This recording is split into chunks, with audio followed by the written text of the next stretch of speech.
হয়নি।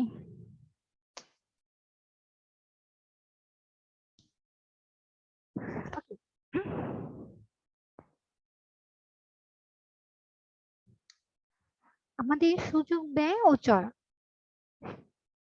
সুযোগ ব্যয় হচ্ছে, একটু আগে আমরা আলোচনা করেছিলাম সুযোগ ব্যয়। কেউ কি বলতে পারবে সুযোগ ব্যয় কি?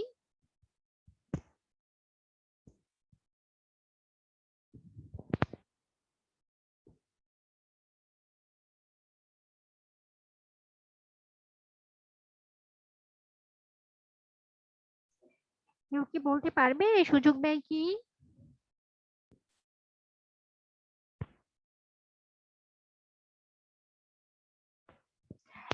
একটু আগে তো আমরা আলোচনা করলাম সুযোগ ব্যয়।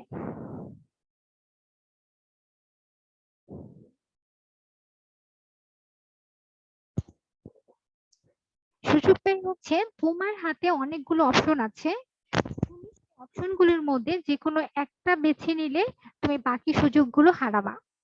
যেমন তুমি, তোমার হাতে এখন অনেকগুলো কাজ আছে, তুমি চাইলে এই 1 ঘন্টায়, এই এখন বর্তমানে যে 1 ঘন্টা আছে 1 ঘন্টায় তুমি হয়তো অর্থনৈতিক ক্লাসে জয়েন করতে পারো, অথবা তুমি এই মুহূর্তে হয়তো 1 ঘন্টায় তুমি নামাজ পড়তে পারতে, কিংবা এই 1 ঘন্টায় তুমি হয়তো তোমার ফেভারিট কোনো সিরিজ দেখতে পারতে, এই 1 ঘন্টায় তুমি হয়তো তোমার ফেভারিট কোনো ড্রয়িং আঁকতে পারতে, অথবা অন্যান্য অনেকগুলো অপশন আছে, তুমি সবগুলো অপশন এই 1 ঘন্টায় করতে পারতে। কিন্তু তুমি সবগুলো অপশন বাদ দিয়ে তুমি অর্থনীতি ক্লাসে জয়েন করেছো, মানে তুমি বাকি সবগুলো সুযোগ তুমি ছেড়ে দিয়েছো।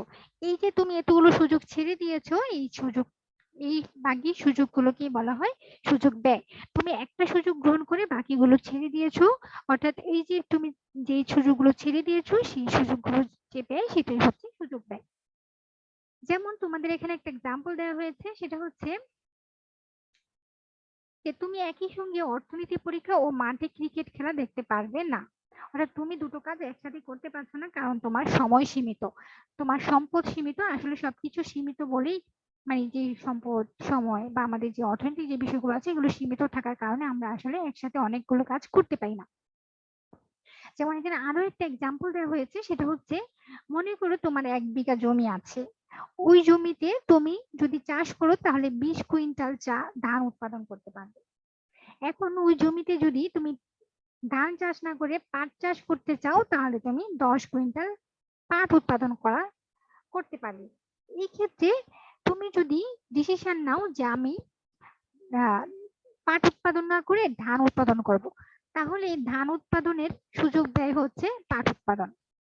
এই যে তুমি ধান 20 কুইন্টাল ধান উৎপাদন করতে গিয়ে তুমি 10 কুইন্টাল পাট উৎপাদনের সুযোগটা ছেড়ে দিলে, তাহলে তোমার এই 20 কুইন্টাল ধান উৎপাদনের সুযোগ ব্যয় হচ্ছে 10 কুইন্টাল পাট উৎপাদন। বুঝতে পেরেছো?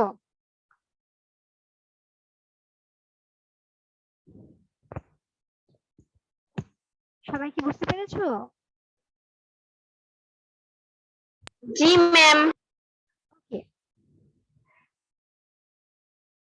অর্থাৎ একটি জিনিস পাওয়ার জন্য তোমাকে অন্য আরেকটি ত্যাগ করতে হয়, এই ত্যাগকৃত পরিমাণই হলো অন্য একটি দ্রব্যের সুযোগ ব্যয়, বা এটাকে ইংলিশে বলা হয় অপরচুনিটি কস্ট। অপরচুনিটি মানে হচ্ছে সুযোগ, কস্ট মানে ব্যয়, অর্থাৎ তোমার সুযোগ ব্যয়। এই যে তুমি সুযোগগুলো ছেড়ে দিচ্ছ, সেই সুযোগগুলোর তো একটা, সুযোগগুলো ছেড়ে দেওয়ার কারণে তোমারও তো কিছু ব্যয় আছে, সেটাই হচ্ছে সুযোগ ব্যয়। আচ্ছা, এরপরে চয়ন কি? চয়ন হচ্ছে তুমি তো চাইলেই সবগুলো সুযোগ নিতে পারছো না, তুমি যেহেতু তোমার সময় সম্পদ সবকিছু সীমিত, তুমি একটা সুযোগকে গ্রহণ করতে পারছো, তখন তোমাকে চিন্তা করতে হবে তুমি কোন সুযোগটা গ্রহণ করবে, বা তুমি কোন ডিসিশনটা নেবে, আর কোন কোন সুযোগগুলো ছেড়ে দেবে।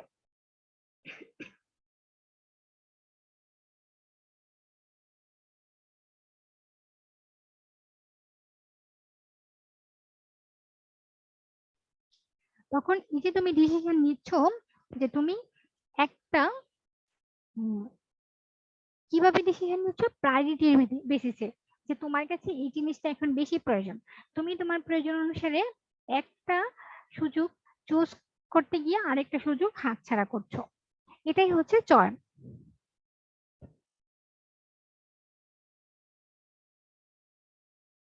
অর্থাৎ এই যে তুমি একটু আগে ডিসিশন নিলে যে তুমি তোমার জমিতে 20 কুইন্টাল ধান উৎপাদন করবে, তুমি তো চাইলে ওখানে 10 কুইন্টাল পাট উৎপাদন করতে পারতে, কিন্তু সেটা না করে তুমি যে ডিসিশন নিয়েছো যে তুমি 10 কুইন্টাল ধান উৎপাদন করবে, এটাই হচ্ছে তোমার চয়েস বা চয়ন।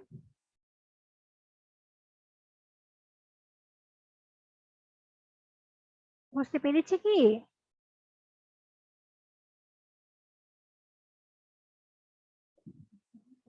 সুযোগ ব্যয় ও চয়ন নিয়ে কারো কোনো প্রশ্ন আছে?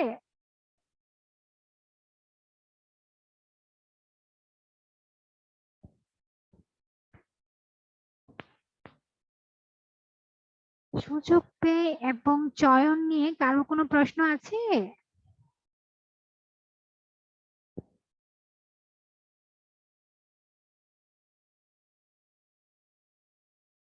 আচ্ছা, তাহলে আমরা আলোচনা করি আয়, সঞ্চয় ও বিনিয়োগ, এই তিনটা বিষয় নিয়ে একটু আলোচনা করি। দেখো,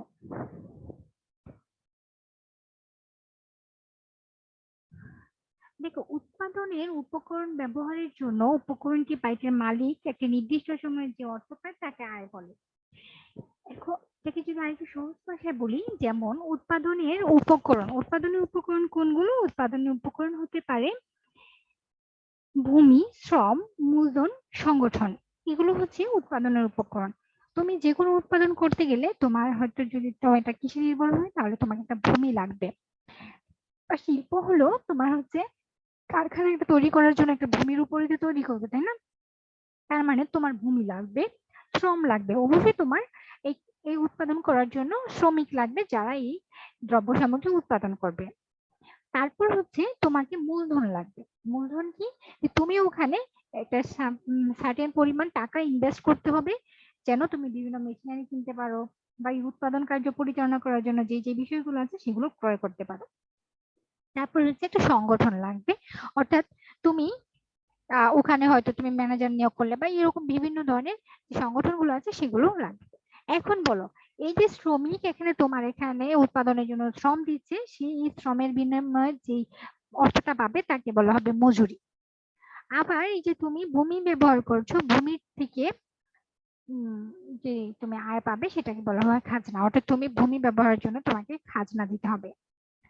তারপরে বলা হয়েছে এই যে তুমি মূলধন নিয়োগ করছো বা পুঁজি ব্যবহার করছো, সেই জন্য পুঁজির মালিককে সুদ দিতে হবে, এটাই সুদ হচ্ছে তার আয়। এছাড়া উদ্যোক্তা, এই যে উদ্যোক্তা যে এই পুরো উৎপাদন কার্যক্রমটা পরিচালনা করছে, সে সব খরচ মিটিয়ে যে আয় করবেন সেটি হবে তার মুনাফা। আমরা বুঝতে পেরেছি, এই উপকরণের মালিক যে নির্দিষ্ট সময়ে যে নির্দিষ্ট আয় বা অর্থ পায় তাকে আয় বলা হয়। এই আয় কি, যারা শ্রমিক বা শ্রমের জন্য বা শ্রমের আয়কে কি বলে বলতো?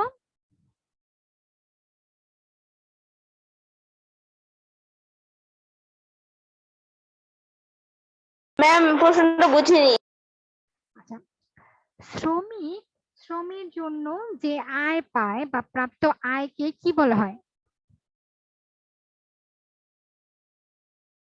ম্যাম মজুরি। মজুরি, ভেরি গুড। আর জমি, জমি ব্যবহারের জন্য কি দিতে হয় বলতো?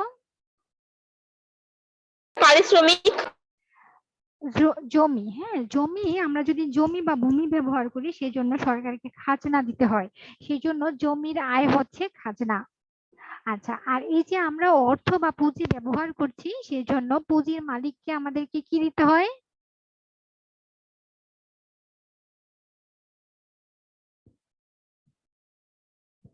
ম্যাম আয়। পুঁজির মালিককে আমাদেরকে সুদ দিতে হয়, এই সুদ হচ্ছে তার আয়। আর হচ্ছে উদ্যোক্তা, উদ্যোক্তা সব খরচ মিটিয়ে যে আয় করেন সেটি হচ্ছে তার মুনাফা। এটা হচ্ছে উদ্যোক্তার মুনাফা, উদ্যোক্তার সমস্ত খরচ মিটানোর পর তার কাছে যে আয় থাকে সেটা হচ্ছে তার মুনাফা। আচ্ছা, এই ছিল আয়। আচ্ছা, সঞ্চয় কি? মানুষ আয় করে, ধরো তুমি আয় করলে, আয় করার পর তোমার যে আহ, তোমার কনজাম্পশনের জন্য বা ভোগের জন্য যতটুকু ব্যয় করলে, ব্যয় করার পর তোমার হাতে যে অতিরিক্ত অংশটুকু থাকলো, অতিরিক্ত অর্থ থাকলো, সেটাই হচ্ছে সঞ্চয়। তুমি ভোগ করার পর বাকি অতিরিক্ত অংশটুকু তুমি চাইলে সঞ্চয় করতে পারো ভবিষ্যতের নিরাপত্তার কথা ভেবে। সেটার কোথায়? সেটা কোনো আর্থিক প্রতিষ্ঠানে তুমি এই টাকাটা সঞ্চয় করতে পারো। এখন এখানে একটা এক্সাম্পল দেওয়া হয়েছে, ধরো তোমার বাবা এক মাসে 10,000 টাকা বেতন পান, 9,000 টাকা তোমাদের পরিবারের জন্য ব্যয় করেন, আর তোমার বাবার 1,000 টাকা সঞ্চয় করেন। এটাই হচ্ছে সঞ্চয়, অর্থাৎ তোমাকে সঞ্চয়টাকে এইভাবে এই সমীকরণ